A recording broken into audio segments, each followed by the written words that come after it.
yesterday you were in court, and two of OJ's kids, his oldest daughter, I believe, Arnell, yes. and Justin, his younger son. He's the youngest. Are contesting some of the items.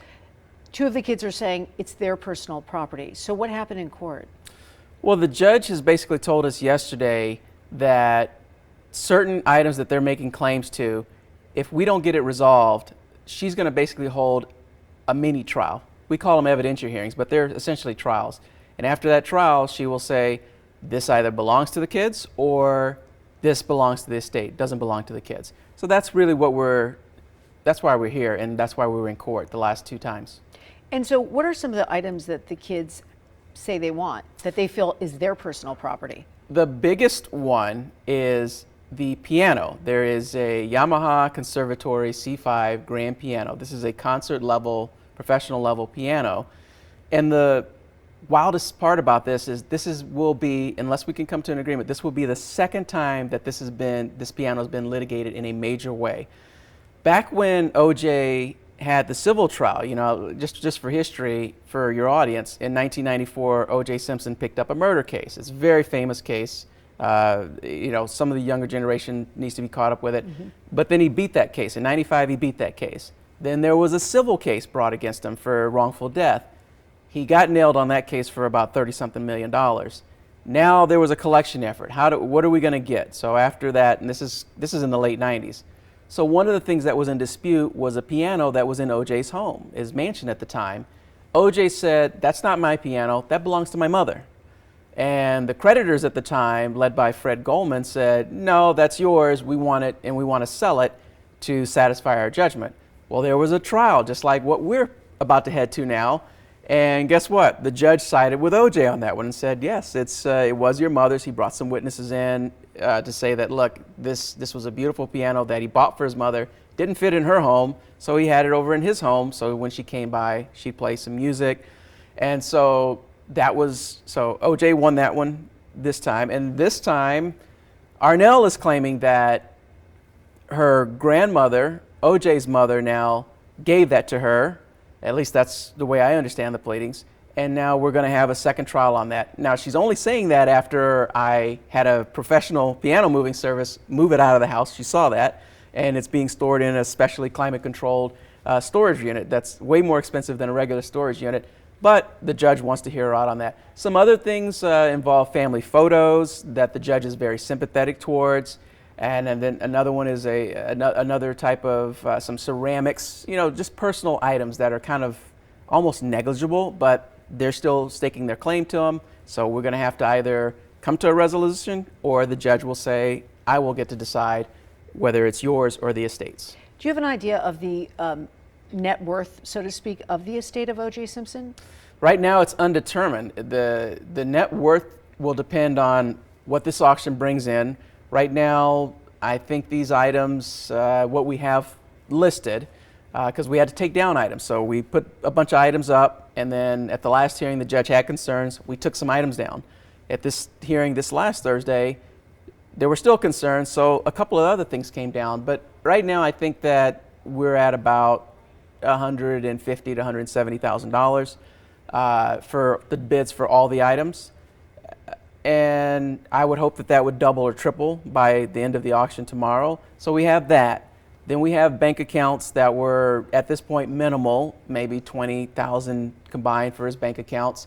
I'm claiming an interest in OJ's last home. That's being litigated right now, so there's a lawsuit over that because Justin's saying, no, this wasn't your dad's home. I'm saying, yes, it was your dad's home. So we've got a lawsuit going there. So it's undetermined. I'm hoping to get an estate that's somewhere in the neighborhood of close to $500,000. That would make me a little optimistic that there's some flexibility, but technically speaking, it's an undetermined amount at this time. Well, $500,000 certainly doesn't make Fred Goldman, so to speak, whole, who has a judgment and wants to stake claim on this money. So what happens with the money that's being raised? Will it go to the Goldman family?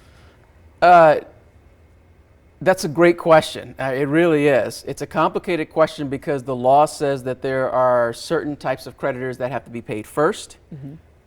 I know that OJ left a big tax lien, federal tax lien. After he died, There was this California tax lien that broadsided me that they're claiming. We'll have to deal with those. And at some point, though, you get to Goldman has a fantastic lawyer. That he definitely hit the jackpot with the lawyer that he chose to do this estate. He got nowhere, and nobody got anywhere with all the lawyers that he had in the past. We just kind of like went at it, and nothing got resolved. This new lawyer seems to really, really have her stuff together, and she's very classy. And yeah, to the extent that I can work out some kind of payment, even if it's pro rata, de minimis, whatever it is, we'll get there. So yeah, you're right. 500,000 compared to 70 million, 80 million with these liens. It's not realistic to think that that judgment is going to be satisfied even substantially. But if we do a voluntary payment to him, it could add some little slight measure of closure to his life. I mean, nothing's going to bring back his loved one, but we can maybe get something to do with that. But And how do you get paid through all this? Because you're putting in a lot of time and energy as well to represent the estate. well, that's actually coming. That's actually in the priority of creditors. So my time, I can actually expense my time and take that out of the estate. We'll have to deal with that down the road as well. You know what my fees are going to be for the time that I've spent on this, which has been substantially a lot more than I thought. And the more complicated it gets, the more time I have to put into it. So that's it. Yeah. So part of these items would have to come. My fees would have to come out of that. So yeah, so everyone's kind of and that's a concern I raised to the judge yesterday as well. I was very clear. Because if we don't get it resolved, she's going to set a trial. So she set out a status check to see if we got it resolved. All right. So, the judge in this case is actually very good and very open-minded and very fair and reasonable. So in 2 months, we'll come back. She'll say, hey, where are we at? You get it resolved? My hope is that we'll have it resolved. And if we don't have it resolved, then she will set a trial on these issues. And what I said to the judge is, this is just going to gobble up assets, estate resources if we're trying all these things. So it's one thing to put some money in. If you put 10 grand in time and fees, if you think you're going to get 100 grand or 150 grand out of it, it's not so much to put $15,000, $20,000 in to litigate. Okay, the piano is worth a nice little nickel, but these ceramic bowls and a photo, certain things like that. These intimate portraits are going to probably be the most complex issue for her, though, because there are a lot of photos that we've taken down. We've taken all these, about 1,000 plus photos that we were going to auction off. We took them down. I'm going to go through all of them. We're going to have to kind of either digitize them, do something with them, and we're going to have to figure that out. So it's everything with OJ. I've been with OJ. Yeah, obviously I'm past OJ now. He's dead now, and so we're almost a year into that. But there's never been one thing with OJ that didn't involve some level of complication. It doesn't matter what it was. So I'm kind of used to it by now after about 16 years. And of course, I mean, are you a father? No? I have a dog. Oh, you have a dog. Okay. That's my kid. Just as a mom, I mean, and knowing that these kids have lost their father, and he was close with Arnell, and I'm sure he loved his son Justin as well. I mean, that family is extremely close. I mean, I know the public thinks that, I hear a lot of things. Oh, his kids don't talk to him or something. No. Arnell, Justin, Sydney, Jason. As in all families, there's a certain level of complexity, and then now add O.J. Simpson and his baggage on top of it, it becomes extremely complex. But I've met all of his kids, 2 of them here locally. I dealt with them all the time. Baby gifts. So when Justin had a baby, gifts or whatever they needed. Sydney, same deal. OJ, that was like the happiest thing that they ever did for him was to make him a grandfather. He really, really loved that. So it conveyed to me your thoughts as a mother. You were about to say something to me. I was going to say, as a mom, and knowing that these are his 2 kids, I could understand them wanting some, I think of the California wildfires, and people lost a lot of special things. So they've lost their father, and it's still, at the end of the day, regardless of what the public thinks about him, that's their father. And so to have some of these special pictures from their family time growing up, I can understand why they would want that. And the judge seems to understand that as well. Oh yeah, she's, I don't want you in a courtroom against me, because you're preaching to her and she's responding to that. So this does not put me in a good position as the executor, because as the executor, all I'm thinking of, this belongs to the estate. It belongs to the estate. there's incredible debt. We need to monetize the estate to figure that out. So she is certainly responding to that. Right. And as the executor, we will continue to do more research. We will continue to look at the law. We will continue to look at other factors to see whether she has a valid point. But she's noted her attention. So I think I have as far as those photos are concerned, at this moment in time, I think I have an uphill battle slightly if we actually do go to trial. So. Well, maybe the pictures that aren't with the kids is something else that could be auctioned off to satisfy the liens against the estate. Are you sure you weren't at that hearing? Are you sure you're not Judge Peterson? Because that's exactly what she was saying. Yeah, I mean, that makes sense from a legal standpoint. Not an attorney, but a journalist for a lot of time. So, no, and I understand your position is to, there's liens against his estate, and you're representing his estate. So it makes sense. You brought some items today. First off, I have to ask you, because it made like national news. Kim Kardashian, she made a bid, and you rejected that bid. Yeah, technically I rejected it. I just didn't even respond to it. I mean, that's it was a $15,000 bid for that, and I am not an auction guy. I don't know that, but I do know when it came to this Bible, I had heard rumors of this Bible. I thought it was lost. It was found. It was in a place where either they couldn't look for it or could get it, but it was found, and I knew it was kind of special. And so when it was up for auction and someone said, hey, very sentimental, it just, again, we're dealing with sentimentality. So when her people reached out to me, I thought there was going to be an offer that might get me to go to the auction company and say, listen, I don't think we're ever going to get a bid that's this high. So when 15,000 came in, we're talking to a big audience out here, so 15,000 can mean a lot to people, but in the scope of someone who's claiming to be a multi-billionaire, it didn't seem like a reasonable response. And so far, I think we're beating that because this is going for about $30,000 right now. And so tell me why Kim Kardashian was interested in the Bible. Well, that's her father's. I mean, Kim Kardashian is a very famous person now. I think most people of any generation at this point knows Kim Kardashian and her brand. But prior to Kim Kardashian, when you think about O.J. Simpson, the link there is that her father is Robert Kardashian, or Bob Kardashian. And there was a very famous chase. So most people generally know the story of O.J. And this, on June 17th, 1994, which is a while ago for me now, but I was alive. Okay, Yeah. So I remember it well. Mr. Simpson did a very famous joyride around L.A. With Al Cowlings. Yeah, with Al Cowlings.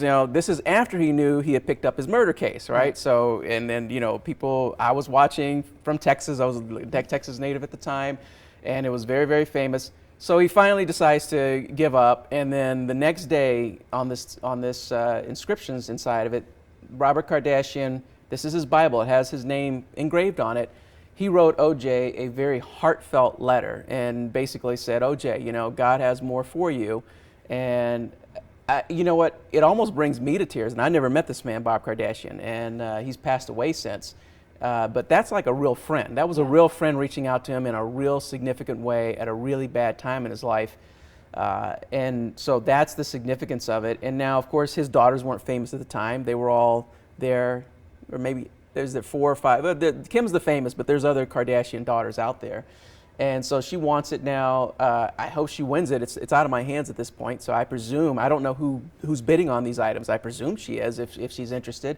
I hope she does, or someone from the Kardashian family does reclaim this Bible. But I can't make, as an executor and with an auction company, I can't make favorites one way or the other. It's now there for the world to have if you can outbid somebody. And how much is it up for bid now for? With the buyer's premium, it's about $30,000. I checked right before I came in. So in auction companies, there's 2 prices. There's the bidding price, and then there's a premium put on top of it. So right now, if you went and looked, the bidding price for this is probably around $25,000. Yeah. And then you throw that other 22% on it, it's right at about $30,000 for this Bible. And so he gave that to O.J. in prison on the June 18th, so that Saturday. He went and wrote this and gave that to him that Saturday. And it must have been pretty good luck because Mr. Simpson faced some very long odds when he got arrested and when the case came out, but he wound up beating it. So, might be a sign of if people who get in trouble, maybe you don't need to give them a Bible or a religious document, but you probably should, if they're a friend of yours, write them a letter of support. Yeah. That's nice. And then what is this other item you have here? This is probably, for me, not being an auction or a memorabilia guy at all, I found this one fascinating. This one is the Vincent T. Lombardi Award given to O.J. Simpson in 1974. You know, one of the things O.J. Simpson's the most famous for is he's the only running back that ever ran for a 2,000-yard season. He's the first and only that ever ran for a 2,000-yard season in 14 games. Now they've expanded it to 16, now 17 games, and guys have reached 2,000 then. And then also, the Super Bowl was still very young then.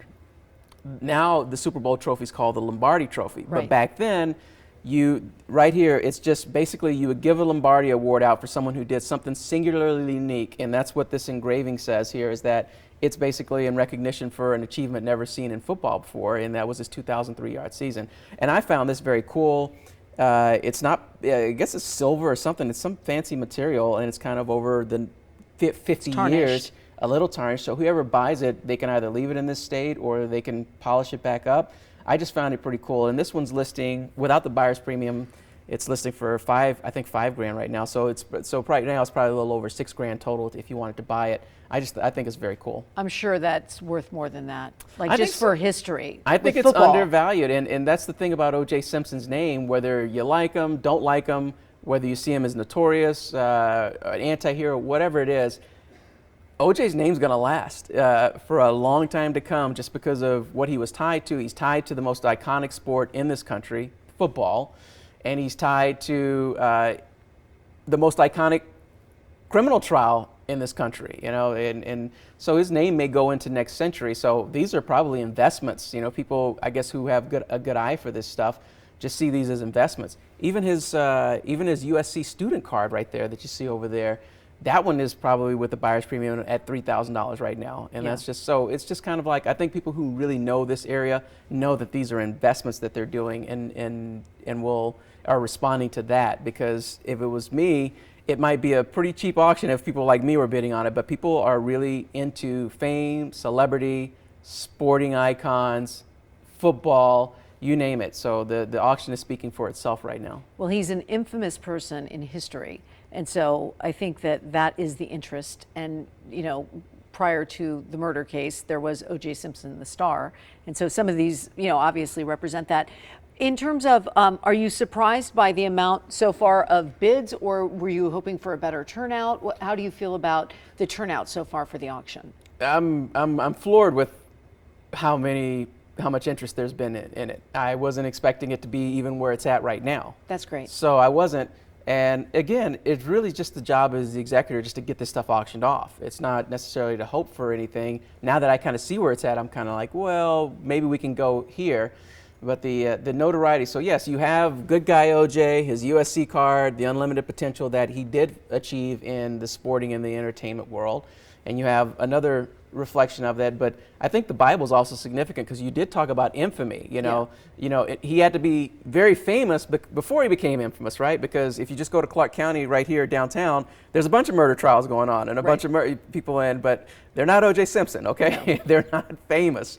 And so this kind of reflects the turning point as to, number one, someone who, you could almost consider this a get out of jail free Bible here, almost like that. But then that was the transition right then and there. And then in a weird way, and I'm just talking from being inside, he did do time here in Nevada. Yes. And a lot of people said, well, it's very unfair. Anyone else would have been a probation case, which is probably true, but he wound up doing some serious time here, 9 years. And then he comes out and I'm like, well, this is going to be a disaster. And then, I don't know, people responded very positively for him. Of course, there were detractors too, and they responded so positively in Vegas that he actually made this his home until he died, because his original plan was to get back to Florida. He was going to hang out here for a couple of months to go to Florida, and he's like, hey, it seems like everything's going great here. Why go back anywhere? He felt like a celebrity here. Yeah, he was. Again. Well, not only did he feel like it, I personally witnessed it, and just the bizarre nature of star power and people just walking up to him and giving him Bentleys and wanting to do things with him. Giving him Bentleys? Yeah. There was a guy who came up to him and he was just out one time and he's just like, oh, OJ, I love you. I think you were wronged, and then gave him a Bentley. Wow. Yeah. Things like that happen to OJ. That happened on a regular basis. Things and even crazier stories than that. He still was a ladies' man, and women still responded to him. I mean, and so that was fascinating as well. So he just had a certain je ne sais quoi. You can't necessarily put it. Why? I don't get it right. I'm in the inner circle, and I never got it. The important thing was I observed it, and I'm like, hey, I don't know what it is, but. And it made my life easier that he was received in a mainly positive way here. I thought it was so interesting at the end. I remember him posting in a golf cart on Twitter denying that he was sick. He didn't want anybody to know. Well, he actually came out in May. So he died in April of 2024 last year. Mm-hmm. May of the year before, when he was on Twitter, especially after Elon Musk bought it and it became X. So Twitter before that was like 2-minute videos. That's it. So he had to basically keep his thoughts within a very confined space. So now Twitter expands and like you can just talk as much as you want. So he rambled. So OJ is a big rambler. So OJ would go on and on and on about anything, get stuck in the OJ vortex. So now you saw that in Twitter or X now as well, where he would just go on and on with these 5-6-minute videos. In May of 2023, he actually talked about having cancer and that he had beaten it. And he had gotten cancer, or he gotten a diagnosis in 2022, had great treatment. And then by May that summer, he figured he had beaten it. And so he did make in a 5-minute blurb where he rambled about everything else. He did say, oh yeah, by the way, I had cancer, but I beat it, I feel great. And then now let's fast forward to what you're talking about here, which is now it's kind of coming back on him. And Mr. Simpson had some substantial health issues even before his cancer diagnosis. I don't necessarily need to get into it before that, but he had some major issues, okay? Cancer didn't necessarily have to be the only thing that could have killed him. So now he comes forward, and he was not, at that point that he was saying it, it had kind of come back a little bit, but he's getting more treatment. And when he was saying that, I saw him, he seemed fine, he was a little tender, getting treatment. I've had relatives who were worse off than where he was at that point, that had cancer or some serious illness, and then they recovered. But February came by, that was the Super Bowl was going on, then March, and then I went on a European trip, and he seemed like he was okay, in and there. When I got back from that European trip and made a call in, it's like, whoa, he's transitioning. I'm like, whoa. So it was kind of a surprise. He really did go down very quickly. So he never denied that he didn't have health issues, but he was not. When he said he wasn't in hospice, he wasn't in hospice. And when he said my health is good, he's got a few issues, those were accurate statements at the time. But some people pull out of it and some people don't. He didn't pull out of it.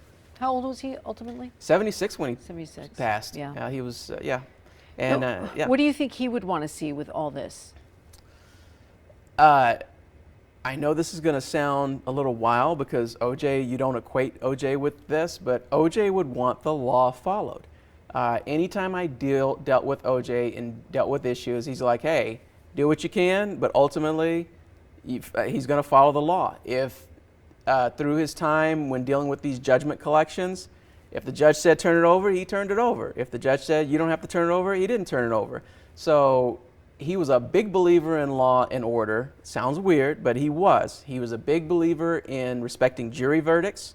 And so that's kind of where he would be at on it. And the law here says this. The law says his debts, which he knew about, of course. He knew all these creditors. He knew about his federal tax debt for sure. The law says that I've got to pay creditors in order, a certain type of order, and then the rest can go to heirs. This judge is throwing a lifeline basically to the siblings by saying, well, the exception, obviously, if they're claiming actual ownership. This is owned by them, so that's the lifeline that the judge is giving to the siblings, and so that's what he wants. I think that he probably would want to side with the judge, actually, in terms of photos with his kids in it. Mm-hmm. I'll keep reviewing that. But right now, as we speak, the estate's position is that those items belong to the estate. So we'll see whether we can figure it all out. I don't think he would want that, but we'll figure it out. And yeah. I had no hesitation to tell OJ what the law was and what I saw it as, and he always complied. He's like, whatever's going on, But of course, this is a guy who, he led a fairly carefree lifestyle for his remaining years. out on the golf course and doing whatever he wanted to do, gallivanting around Las Vegas. So, you know. Good, good. I think we have everything. That's good. That's interesting what you said at the end, that he would want the law followed. Yeah, it is bizarre. You know, when you say OJ, you're like, whoa, wait a minute. No, this OJ, you're talking about OJ? Yeah. You mean his murder trial, or this and that? And I'm like, yeah, the guy I dealt with is like, what's the law? And Upstanding. If the law was, if the law was murky, which a lot of areas of law are, then let's get our hands dirty and see if we can produce a result. But if the law was clear on one issue and clear on certain issues, let's follow the law. And honestly, even on his deathbed, he never admitted that he murdered anybody. Yeah, well, I'll give you his last 70. It's a little anticlimactic because he wouldn't have had any opportunity to do that on his deathbed because he was basically on oxygen, and you know they give you a bunch of opioids and things like that. So from Friday when I heard that he was going to pass, you know, went to see him. He was at least still at that point able to kind of communicate a little bit. Water. Yeah. I asked him about what TV show he wanted to watch. And then the weekend got a little wild because everyone from all over the place. So they started putting the word out that OJ's not long for this world. And so people from all over the country, internationally actually, because someone came from Canada, and he was still responsive through Sunday a little bit. If someone come in that he recognized, you know, he could give a little, you know, that. But the Monday and Tuesday, he was just completely out of it. So there would be no opportunity to talk to him about any of that stuff. But he never said anything in the time that you dealt with OJ about, he still denied that he murdered anybody. Well, I think if you ever ask, I think in his last big interview that he did, which was somewhere around 2022, the end of 2022, he did something, there's some podcasters out there that have a show. He did a show like that, and they started getting into it. And he's like, I'm not going there, you know, and I'm not going there. But OJ actually didn't mind talking about his trial. He didn't mind talking about his trial. You could go to Twitter and find it right now. He didn't mind talking about his trial, but he never really wanted to talk about specifics, so in question on specifics. Whether he said anything to me outside of that, we're going to have to leave that for another time, and I'll classify that as confidential information. So, but he talked to you about it then. But the deathbed confession is kind of a little bit of a myth, I think, for anyone. Like, I guess some people do, you know, by the way, you're not my son, you know, you belong to someone. It's usually in that context or something. So but he did tell you things confidentially that you have not disclosed. Oh yeah. Well, he trusted me tremendously, but it was, you know, but we'll have to save that for another time. That's another conversation. Yeah, that's another conversation. Maybe when the book is closed on this. Yeah, well, that's why I'm here, because you know, I'm the executor and we need to have closure on all things O.J. Simpson as far as his estate's concerned. How he's going to be viewed 10, 15 years from now, things just change. You know, like I said, it floored me that a guy who they were saying is going to be a pariah and is going to be, you know, villainized, and he's not going to have a place to go without getting spit on when he comes out of prison, just comes over here and, you know, kind of gallivants for 7 years and then it's over. Interesting. Thank you. Thank you so much for your time. Perfect. Thank you. If you guys can just keep chatting. Okay, yeah, we'll just keep chatting. That's interesting. So when your kids saw, you said Coach. your kid's coach, was that when he was at Canyon Gate, or was Canyon Gate? Okay, so he did it. Yeah, and do you Okay. know what OJ gave his seats to the Las Vegas Aviators games to these two men. Ah, yes, yeah, he was a big. He had season tickets. He stopped going after that first season or something, but he went to a bunch of Aviators games when it started out. There was a big OJ sightings at Aviator games. In the Bible, is the inscription in there? Can we see it? Can you open it? Oh yeah, we can get that. This is the note. Yeah, we're gonna open it for a second. Oh, so Rich. where the photo can be seen? Yeah. If you could just hold it open so you can see that. That's the Kardashian inscription. That was really nice that he did that. His buddy, they were friends for a long time. You got it? Yeah. Yeah. No, so OJ gave them tickets to the Aviators, his seats. He had 4. Uh-huh. And they went.